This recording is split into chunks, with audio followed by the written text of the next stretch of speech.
রাধে রাধে। আজ আমি আপনাদেরকে একটি ছোট্ট গল্প বলবো, ভক্ত ও ভগবানের। অর্জুন মিশ্র নামে এক নিষ্ঠবান ব্রাহ্মণ ছিলেন। তিনি প্রত্যহ পূজা পাঠ জপ ধ্যান নিয়ে থাকতেন।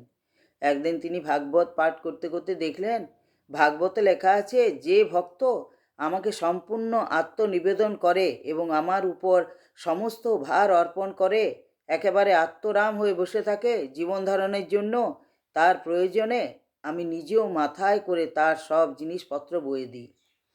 মিশ্র ঠাকুর অবাক। কথাটি বারবার পড়ে অন্তরে দারুণ আঘাত পেলেন। এ কী কথা! ভগবান ভক্তকে তার প্রয়োজনের মতো জিনিস দেন ঠিকই, কিন্তু তাই বলে তিনি মাথায় করে বয়ে দেবেন? না না, এ কেমন করে হয়? ভগবানকে ভক্তের মুটে হতে দিতে পারেন না। তবে ভক্ত যে প্রয়োজনে তা তিনি দেন বা দেবেন, এই ভেবে মিশ্র ঠাকুর লাল কালি দিয়ে ভাগবতে বহামহম কথা কেটে দদামহম লিখে দিলেন। অন্তর্যামী ভগবান। এতে অন্তরে আঘাত পেলেন। বহমাম মানে আমি বই, আর দদামহম মানে ভক্ত বয়। এতে অন্তরে আঘাত পেলেন এবং ভক্তকে তা দেখিয়ে দেবার জন্য একটি ছলনায় আশ্রয় নিলেন। একদিন মিশ্র ঠাকুর ভাগবত পাঠ করে উঠে দেখলেন আজ অনেক বেলা হয়ে গেছে। তখন তিনি তার স্ত্রী ভারতী দেবীকে বললেন, তুমি তাড়াতাড়ি ঠাকুরের সেবা পূজার আয়োজন করো। আমি মাত্র 3 বাড়ু মাধুকরী করে আসি, তাতেই আজ ঠাকুরের সেবা হয়ে যাবে।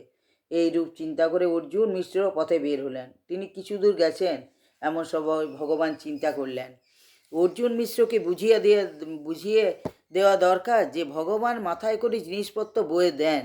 তিনি ইন্দ্রদেবকে ডেকে বললেন, তুমি অবিরত বজ্রপাত করতে থাকো। বরুণ দেবকে ডেকে বললেন, তুমি অবিরাম ধারায় বৃষ্টিপাত করতে থাকো। পবন দেবকে বললেন, তুমি ভীষণ ঝড় বৃষ্টি করো। অর্জুন মিশ্র যেন এক পা অগ্রসর হতে না পারে। এবার এমন ঝড় বৃষ্টি বজ্রপাত হতে লাগলো, অর্জুন মিশ্র এক পাও অগ্রসর হতে পারলেন না।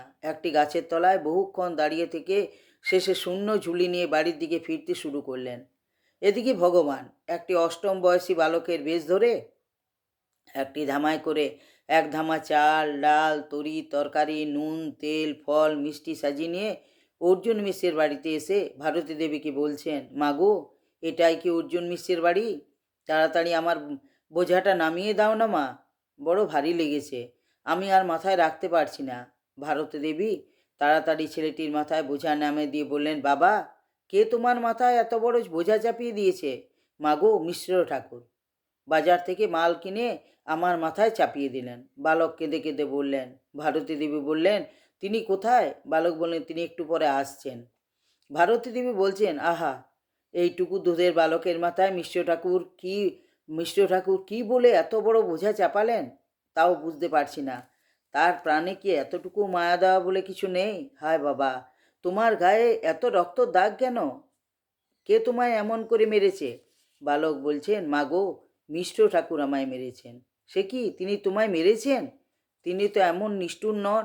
বালক বললেন, হ্যাঁ মা, তিনিই আমাকে মেরেছেন। ভারতী দেবী তাড়াতাড়ি ছেলেটির কোলে বসিয়ে পাখার বাতাস করছেন আর নিজেও বস্ত্রাঞ্চল দিয়ে বালকের রক্তের দাগ মুছিয়ে দিচ্ছেন। এবার বালক বলছে, মাগো, বড় খিদে লেগেছে। ভারতী দেবী তাড়াতাড়ি কিছু ফল ও মিষ্টি খাইয়া দিতে লাগলেন। ভারতী দেবী ভাবছেন, এমন দুধের বালককে কেন মিশ্র ঠাকুর মেরেছে, তাও তো বুঝতে পারছি না। বাড়ি এলে তাকে জিজ্ঞাসা করব। এদিকে ভগবান ভাবছেন, মিশ্র ঠাকুরের বাড়ি ফেরার সময় হলো, আমায় চলে যেতে হবে। তিনি ভারতী দেবীকে বলছেন, মাগো, আমার ছেড়ে দিন। মিশ্র ঠাকুর এসে হয়তো আবার আমায় মারবেন। আমি বরং ঘরের মধ্যে আড়ালে গিয়ে বসি। এই বলে বালক টুক করে মায়ের কোল থেকে উঠে ঘরে ঢুকে ভাগবতের দদমহম কথাটি কেটে বহমহম লিখে দিলেন। তৎক্ষণাৎ অন্তর্হিত হলেন।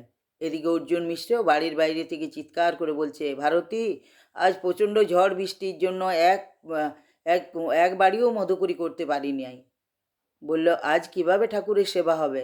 ভারতী দেবী তাড়াতাড়ি এগিয়ে এসে স্বামীকে বলল, সে কি গো, আপনি তো এইমাত্র একটি ছোট ছেলের মাথায় এক ধামা চাল ডাল নুন তেল তরি তরকারি ফল মিষ্টি কিনে পাঠিয়ে দিয়েছেন, আর অতটুকু ছেলের মাথায় অত বড় বোঝা চাপিয়ে দিতে হয়?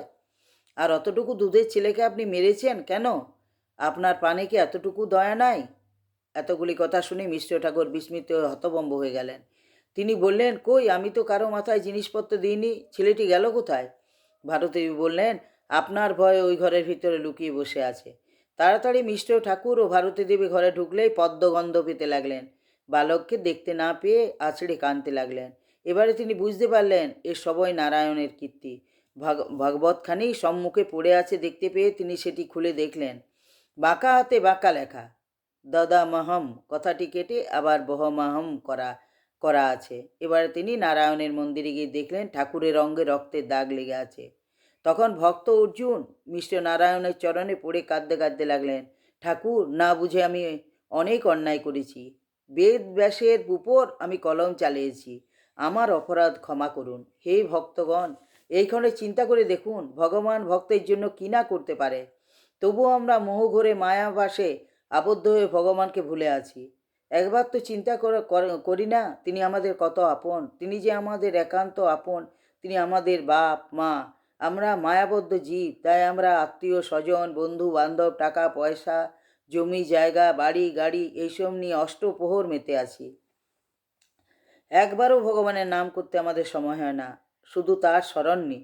শিষ্য গুরুদেবকে বলছেন কেমন করে সাধন ভজন করতে হয়, কিছু উপদেশ দিন। গুরুদেব বলছে, তবে বলি শোনো, তুমি কোনো এক পুকুরে ছিপ ফেলে মাছ ধরতে ইচ্ছা করছে। এমন তোমার কি করতে হবে শোনো। যারা ওই পুকুরে মাছ ধরছে তাদের কাছে প্রথমে তোমাকে জেনে নিতে হবে কি কি চার লাগে, কিসের টোপ দিতে হবে ইত্যাদি। এইবার তুমি যেখানে ছিপ ফেলবে সেই জায়গাটি ভালো করে পরিষ্কার করে নাও। চারদিকে কিছুক্ষণ অপেক্ষা করো, তনিষ্ঠ হয়ে বসে থাকো, ধৈর্য ধরো। একটু অন্যমনস্ক হলে মাছ গাঁথতে পারবে না।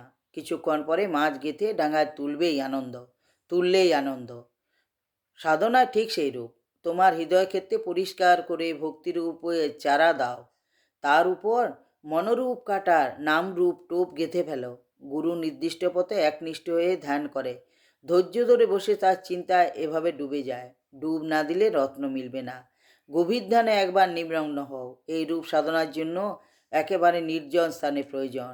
নির্জনে দৃঢ় প্রতিজ্ঞা করে বসো, মাছ তোমার গাঁথতেই হবে। একদিন হবে না, বারবার বসো।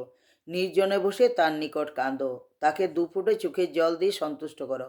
শুধু ব্যাকুল হয়ে ডাকতে থাকো। তোমার ভক্তি ও ব্যাকুলতা বিফলে যাবে না। ঠিক সময় হলেই তার দর্শন পাবে। এইটি সাধন ভজনের উৎকৃষ্ট পন্থা। রাধে রাধে।